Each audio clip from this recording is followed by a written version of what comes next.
Alam mo ba na ang CapCut ngayon ay hindi lang para sa pag-i-edit ng video? Sa bagong update ng CapCut, naglagay ito ng dedicated features para sa pag-i-edit ng photo. At ito ngayon ang i-share ko sa inyo. Simulan na natin. Kung pareho ang nakikita nyo dito sa screen at dyan sa interface ng CapCut nyo, updated na po ang application nyo. Importante po na updated ito para masundan nyo itong tutorial. Para magsimulang mag-edit ng photo, itap itong Edit Photo. Tapos, iselect ang photo na i-edit. Ito ang screen na makikita. Sa pinakaibaba, may 5 tool options dito. Ang Filters, Retouch, Edit, Elements, at AI Edit. Umpisahan natin sa Filters. Ang Filters ay para sa color filter ng photo. Pwede nito baguhin ang kulay ng object ng photo at pati ang background sa loob nito. Meron itong iba't ibang category at templates para makapili tayo kung ano ang gusto nating filter ng photo. Gawa tayo na example. Select natin itong Hits category, tapos piliin natin itong Roman Holiday. Makikita ngayon ang color transformation ng photo. Naging classic ang dating nito. Itong maliit na button ay para makita ang before and after. Kapag pinindot ito, makikita ang itsura ng original na photo. At kapag binitawan naman, makikita ang version ng photo base sa template na pinili natin. Sa ibaba, may color slider option at naka-default ito sa 80%. Pwede natin ibaba o itaas ang value ng percentage para may adjust pa ang kulay na gusto natin sa photo. Kapag satisfied na tayo, i-click yung save button sa itaas para mai-save ang photo sa ating device. Tignan natin ngayon ang nagawa ng filter tool sa example photo na inedit natin. Simpleng tool pa lang itong ginawa natin. Magugulat ka sa dami ng exciting tools na pag-uusapan natin kaya ituloy na natin. Ang retouch ay ang tool para baguhin ang face o body ng tao. In other words, pang-retoke ito ng photo. May 4 na options dito at naka-default ang option sa auto styles. Mapapansin sa preview na parang may square lens na nakapokus sa mukha ng babae sa photo. Ibig sabihin, ang auto styles ay nakadesign para baguhin automatically ang face sa photo, kaya may templates para dito. Ito namang presets ay para makapag-save ng photo na may edit na.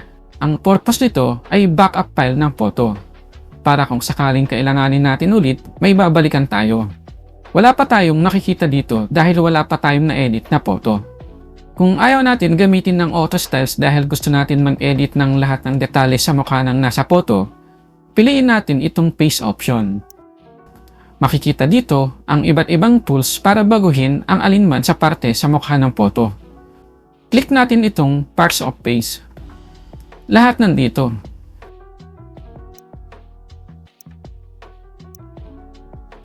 Pati kilay.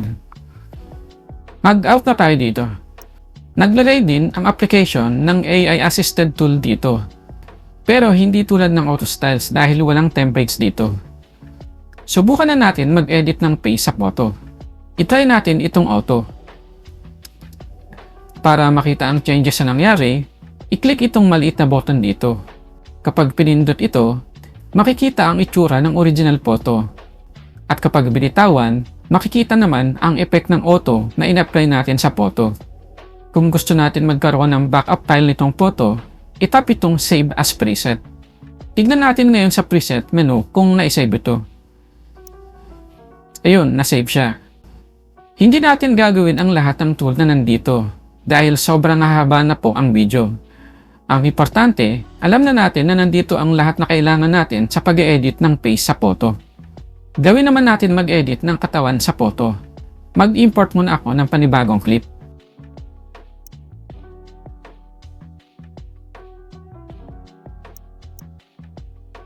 Dito sa picture, parang gusto tumawa ng 2 babae na nasa kanan at kaliwa dahil sa laki ng tiyan ng babaeng nasa gitna.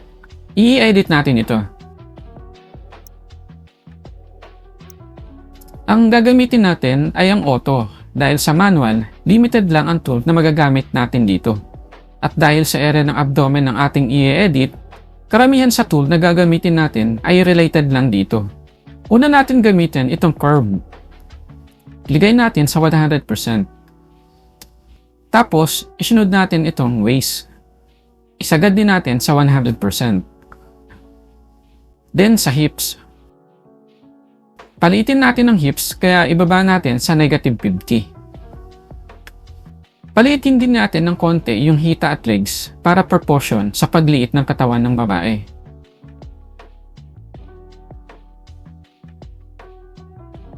Tandaan lang natin na ang lahat ng tool na gagamitin natin ay i-apply na application sa lahat ng object na may mukha sa photo. Kaya dapat careful tayo para hindi masyadong maapektuhan yung iba na kasama sa photo. Silipin na natin yung before and after. At para mas makita natin ng maayos, pagtabihin ko sa isang screen yung dalawa.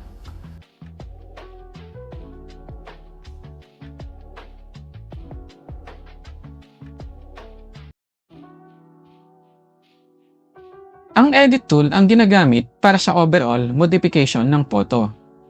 Bukod sa kakayahan nitong pagandahin ang main object sa photo, nandito din yung pwede tayo magpalit ng aspect ratio ng photo, tanggalin ang background sa photo, mag-remove ng object, at marami pang iba. Simulan natin sa enhance. Ang enhance ay para sa quality resolution ng photo. Subukan natin itong auto-enhance. After ma-process, makikita dito ang before and after. Mapapansin na nag-improve ang resolution. Yung bundok na dating medyo darker ay mas naging lumpian ng kulay after ma-process ng auto-enhance tool. Para makita natin ang buong picture, pindutin natin itong maliit na button sa ibaba. Para ma-save ito, i-click yung check button sa ibaba. Kung ayaw muna natin i-save ito at gusto natin i-try yung iba pang tool, i-click naman ang X button dito sa kaliwa. Again, hindi natin susubukan ang lahat ng tool dito. Ang mahalaga, alam na natin kung saan pagagandahin ang resolution ng ating photo. Sa crop, nandito yung pwede tayo magpalit ng shape o aspect ratio. Pwede din natin i-rotate dito ang photo o kaya naman, gamitin itong mirror para ilipat sa kabilang side ang main object ng photo. Mapapansin sa canvas na may mga handles ito. Ibig sabihin, pwede ito i-reframe, mag-zoom in, at mag-zoom out. Kung gusto natin ibalik sa original format ng photo, pindutin itong reset button. Huwag lang natin kalimutan i-tap itong check icon sa ibaba para i-save ang adjustment na ginawa natin sa photo. Kapag visual orientation ang gagawing edit sa photo, ang crop tool ang ginagamit dito. Ang adjust tool ay para sa color grading. Tulad ng sa video editing, halos pareho din ang mga tools na makikita natin dito sa photo editing. Kung manual color editing ang gagawin natin sa photo, magsisimula ito dito sa brightness. I-click natin. Lahat ng tool ay may slider sa ibaba nito. Tulad dito sa example natin, pwede bawasan o dagdagan pa ang brightness sa photo. Ituloy pa natin sa contrast. Kung halimbawa naman ayaw na natin ituloy yung contrast na nilagay natin, itap ulit ang icon nito para bumalik yung value sa 0 at mawala ang epekto nito. Ngayon naman, kung ayaw natin mag-manual para hindi tayo mahirapan, gamitin natin itong auto-adjust para ang application na ang gumawa nito. I-click natin. Tapos, galawin na lang natin dito sa slider para bawasan o dagdagan ang kulay ayon sa ating preference. Itong smart lighting ay para sa mabilis na color grading effect gamit ang mga templates na nasa ibaba. Kaya lang, bukod sa limited number of templates, ito ay available lang sa paid version ng CapCut. Kaya skip na natin ito. Sa title pa lang ng tool, alam na natin kung para saan ito. I-click natin ang tool. Naka-default ang option sa removal at automatic na ginamit ng application ang auto removal tool para alisin ng background. Kung ang purpose ng removal ay magtanggal ng background, ang purpose naman ng stroke at background ay maglagay ng background. Pindutin natin itong stroke. May mga templates dito. I-select natin. Itong mga templates ay iba't ibang stroke ng sketch. Isa sa purpose ng stroke ay para bigyan ng emphasis ang main object sa photo. Sa ibaba, may options kung gusto natin palakihin o paliitin ang size ng sketch. May option din kung gusto natin palinawin o palabuin ang kulay ng sketch. Pwede rin tayo mamili kung anong kulay ng sketch ang gusto natin. Kung ayaw natin maglagay ng stroke, pindutin lang itong cancel button. Lipat pa tayo sa background. Sa background, pwede tayo maglagay ng kulay na gusto natin.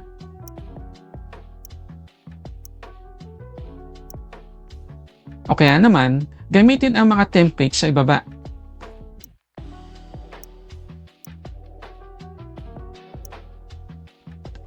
Pwede din tayo gumamit ng sarili nating background.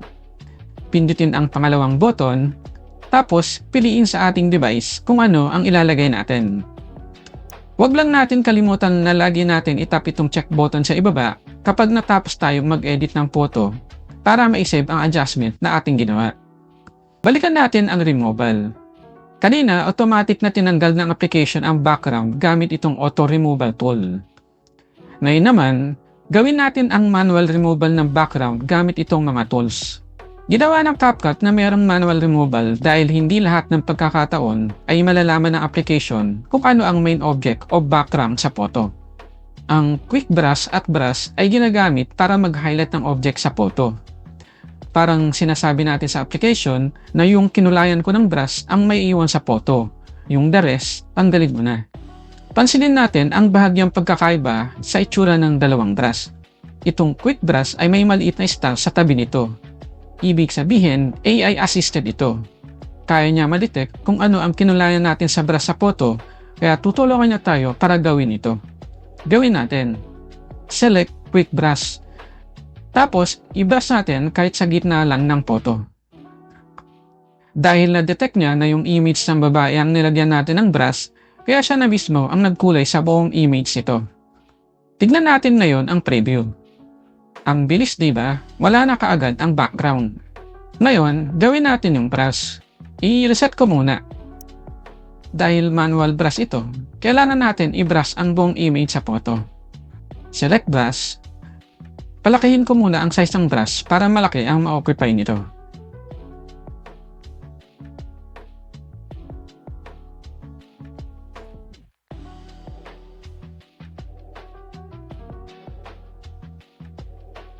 Tingnan natin ngayon ang preview.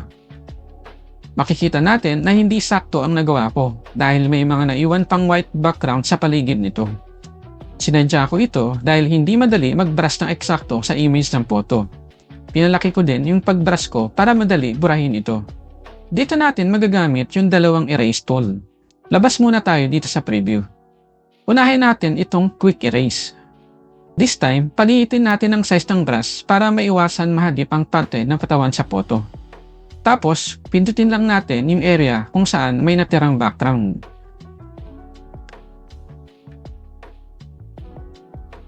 Kung may naiwan sa paggamit ng quick erase, gamitin ang erase.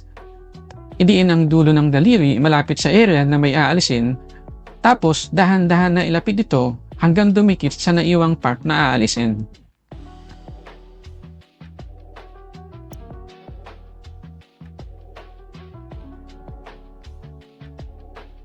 Habang ginagawa ito, may lalabas na zoom in area sa itaas ng photo para makita natin ng maayos yung buburahin dito.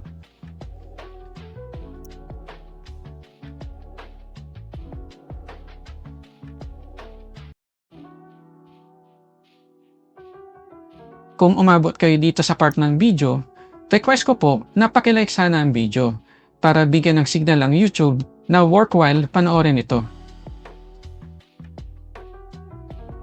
Ang AI remove, tawag ito ng background remove na pinag-usapan natin kanina. Ang pinagkaiba, hindi background ang tatanggalin natin dito, kundi ang mga object na gusto natin alisin sa photo. Halimbawa, gusto natin tanggalin yung dalawang tao na nasa dulo ng table. Quick brush ang gamitin natin para mabilis.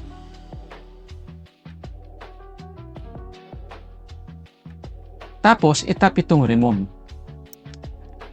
Hintayin lang natin matapos yung removal process. Sa tool na ito, kailangan natin ng stable internet para accurate na ma-remove ng AI ang object sa photo.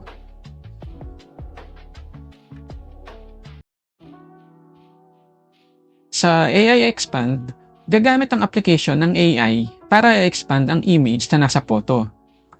Una, kailangan natin pumili ng aspect ratio dahil yun ang magiging basehan ng AI sa pag-expand ng photo. Dito sa example, piliin ko itong 1:1 aspect ratio. Tapos, click na natin itong generate. Hintayin lang natin matapos ang generation process. Makikita ngayon na yung dating photo na half body lang ay halos mabuo na. At sa ibaba, mapapansin na na-generate din ng AI ng iba't ibang style ng expanded version ng photo para makapili tayo. Kung wala tayong nagustuhan sa na-generate na photo, click itong regenerate button sa ibaba para ulitin ng AI ang pag-generate ng photo. Ang elements ay ang tool kung saan pwede tayo maglagay ng additional object o design sa ating photo. Nasa itaas ang 5 options. Unahin natin itong background. Pwede tayo magpalit ng aspect ratio ng photo at lagyan ng kulay ang background ito.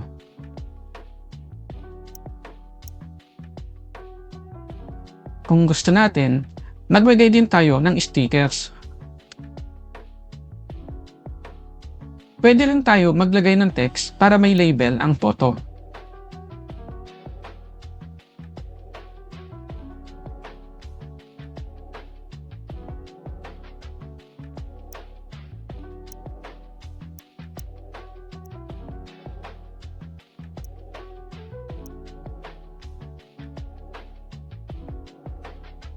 Ito namang photo styler ay templates.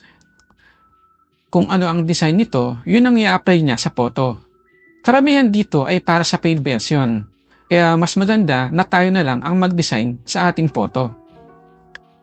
At itong add photo ay kung gusto natin maglagay ng overlay sa photo. Dito sa example ko, nilagyan ko ng old photo itong picture nila nung mga bata pa sila para mag-match sa label na nilagay ko na Friends Forever. Ang cute, di ba? Parang ako.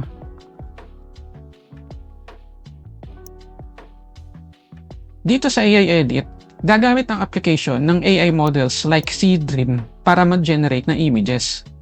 I-scan ang application ng photo na i-edit natin at maglalagay siya ng mga suggestion kung anong edit ang pwede gawin sa photo. Dito sa example natin, piliin ko itong fantasy castle para palitan niya ang existing na castle na nasa photo.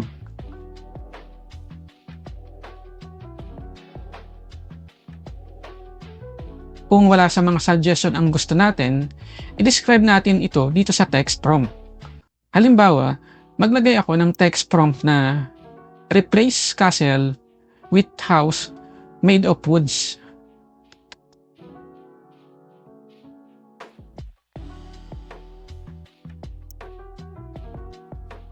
Hintayin lang natin matapos yung generation process.